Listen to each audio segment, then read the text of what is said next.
Amados irmãos e irmãs, nós estamos celebrando o terceiro domingo do tempo comum. Jesus, ele chama os seus primeiros discípulos para estar junto consigo. E quando nós lemos o Evangelho, Jesus estava passando à beira do mar da Galileia e ele logo encontra dois irmãos, Simão e André. E Jesus começa o seu discipulado, a sua missão, chamando dois irmãos para junto de si. E mais à frente, Jesus, no versículo 18 do Evangelho proclamado, diz: caminhando um pouco mais, Jesus viu outros dois irmãos. Não é à toa que o Evangelho frisa que Jesus chamou dois irmãos. Jesus, ele começa chamando irmãos para restaurar a fraternidade que havia sido perdida. Quando um irmão matou o outro, quando Caim matou o seu irmão Abel. Existia Adão e Eva, e existia Caim e Abel, Caim mata Abel, e a fraternidade, a irmandade é rompida nessa morte dos irmãos. Por isso Jesus, que é o novo Adão, ao lado da Santíssima Virgem Maria, a nova Eva, ele começa o seu ministério chamando irmãos para restaurar a fraternidade que havia sido perdida. E quando Jesus ele chama Pedro e chama André, Jesus passa a beira do mar, eles estavam trabalhando e de repente Jesus diz: segue-me, eu farei de vós pescadores de homens. E eles imediatamente deixaram as redes para seguir Jesus. Como nós podemos compreender esse texto? Porque eles estavam trabalhando e de repente passa um homem que eles não conheciam e o chama: segue-me. E eles deixaram tudo, deixaram a barca, deixaram a família, deixaram o trabalho para seguir aquele homem. Você tem que compreender que os evangelhos, Mateus, Marcos, Lucas, João, eles não contam toda a história detalhadamente. Eles contam a história de um modo resumido.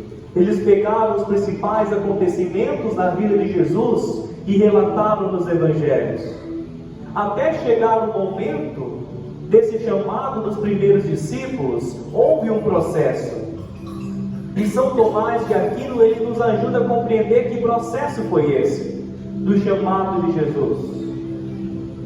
Quando nós celebramos a Epifania de Jesus, tem uma antífona que nós rezamos que diz assim: recordamos nesse dia três mistérios: a estrela que guia os magos ao presépio, a água que se faz vinhos para as bodas de Caná, e Cristo é batizado no Jordão. Três mistérios que aconteceram no mesmo dia: o batismo de Jesus, o primeiro milagre de Jesus e também a estrela que guiou os magos. É uma tradição da igreja. Então, observe bem. Jesus começou o seu ministério de pregação após o seu batismo. E se o primeiro milagre de Jesus foi no mesmo dia que ele fez o seu batismo, foi um ano depois. O primeiro milagre de Jesus foi um ano após ele iniciar o seu ministério.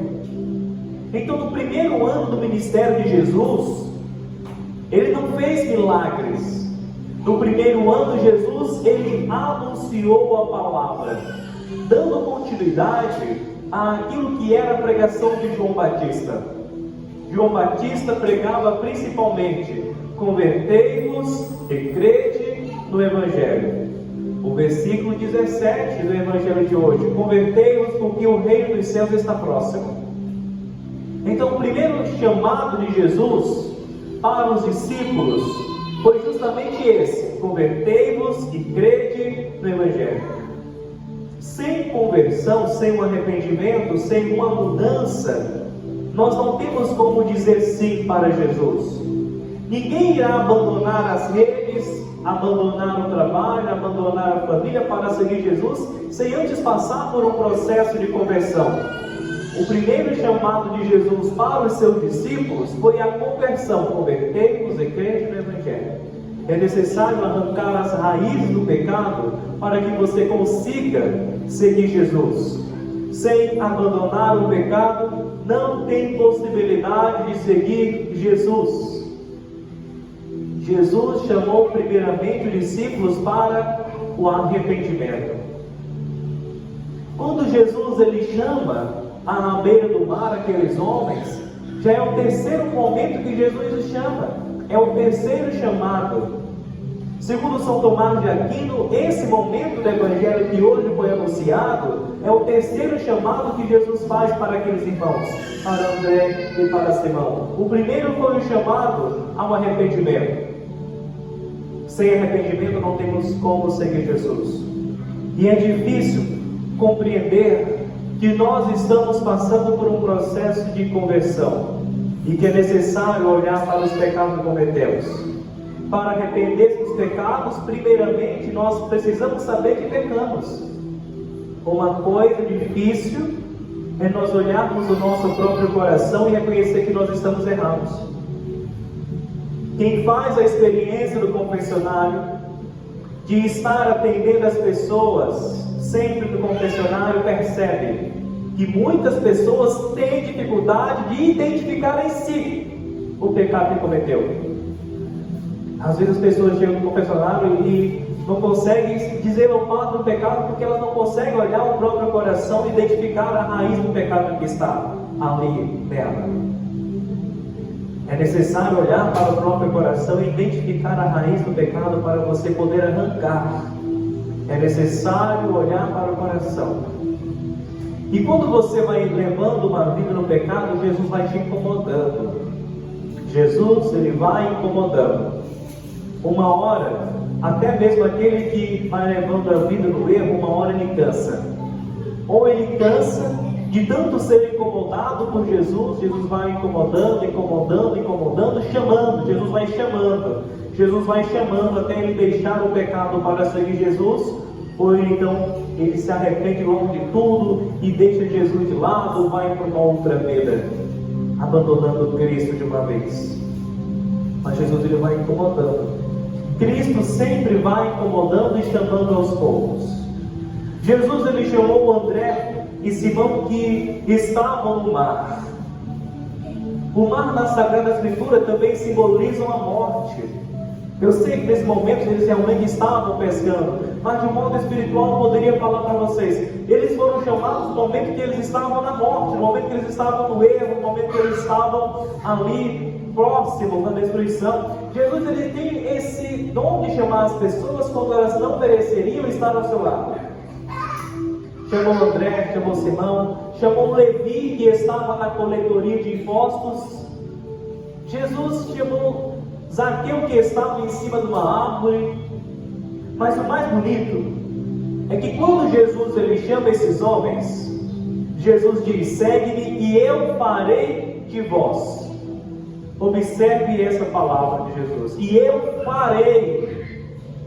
Quando Jesus nos chama, ele não chama primeiramente para você fazer algo por ele. Quando Jesus te chama, ele te chama para fazer algo em você. É isso que necessitamos compreender. Jesus te chama porque quer fazer algo na sua vida. Antes de fazer milagres a partir de você, ele quer fazer um milagre em você. Antes de dar uma bênção a partir de você, ele quer dar essa bênção a você. Segue e eu farei. Não é aquilo que você pode fazer com Deus, mas é aquilo que Deus quer fazer em você. E quando Jesus nos chama, nós começamos a pensar: mas por que eu? Mas por que eu tenho que seguir Jesus? Senhor, eu não mereço. O que eu posso te ofertar, Senhor? Senhor, eu tenho tantos erros, tenho tantas dificuldades, tenho tantos pecados, o que eu posso te oferecer? Aí você pode olhar na Sagrada Escritura, muitos discípulos de Jesus foram chamados quando não mereciam, mas não era aquilo que eles iriam ofertar para Deus por primeiro, mas é aquilo que Deus iria fazer. Outros personagens bíblicos também ficavam se questionando: Exemplo de Moisés. Deus chamou Moisés na sarça ardente, Deus enviou Moisés para libertar o povo do Egito. Moisés, fala em meu nome. Moisés começou a replicar a Deus: mas por que eu, Deus? Eu falo com dificuldade. Eu tenho dificuldade em falar. Deus chamou Jonas. De repente Jonas fugiu, foi engolido por uma baleia, segundo a história sagrada. As pessoas são chamadas por Deus, elas se acham indignas e começam a fugir do chamado. Mas não é aquilo que você vai ofertar para Deus, mas é aquilo que Deus quer fazer em você. Se Deus te chamou, Ele tem uma obra preparada para você. Antes de Jesus enviar os apóstolos, veja, o chamado dos apóstolos, dos primeiros apóstolos, foi depois de mais de 1 ano de pregação de Jesus. Depois de mais de 1 ano de pregação do Senhor, quase 1 ano de pregação, quase 1 ano, para Jesus chamar esses homens para Ele. Quando Jesus enviou os apóstolos, foi só depois da cruz. Então tem um processo até você ser enviado por Deus. Existe um processo até você ser enviado por Deus. Compreender o chamado de Deus, primeiramente é isso: saber que eu necessito estar perto dEle, arrepender-me dos meus pecados, ser instruído por Ele, amá-lo, experimentá-lo e depois ser também enviado a pregar. Não tenha medo se Jesus te chama. Mas se Jesus te chama e você está incomodado, é sinal que Ele tem uma grande obra para fazer em você e a partir de você. Deus quer fazer uma grande obra na tua vida e Deus quer fazer uma grande obra a partir de você. Mas Padre, eu tenho muito pecado. Escuta esse versículo que diz: aonde abundou o pecado, ali superabundou a graça. Deus fez sair água da rocha. Deus fez de um perseguidor um dos maiores apóstolos, Paulo. Deus pegou Moisés, dificuldade na fala, fez um grande libertador do povo do Egito. Deus pegou pescadores à beira do mar, transformou em apóstolos. Deus pegou uma mulher que estava possuída por 7 demônios, transformou numa grande discípula. Por que você iria ser diferente? Por que você não iria experimentar também essa graça de Deus? Não é aquilo que você vai ofertar no momento a Deus, mas é aquilo que Deus quer fazer no momento em você. Se Deus prometeu, Ele vai realizar. Se Ele te chamou, a obra vai acontecer se você abrir o coração. Basta abrir-se e a obra vai acontecer. Louvado seja o nosso Senhor Jesus Cristo.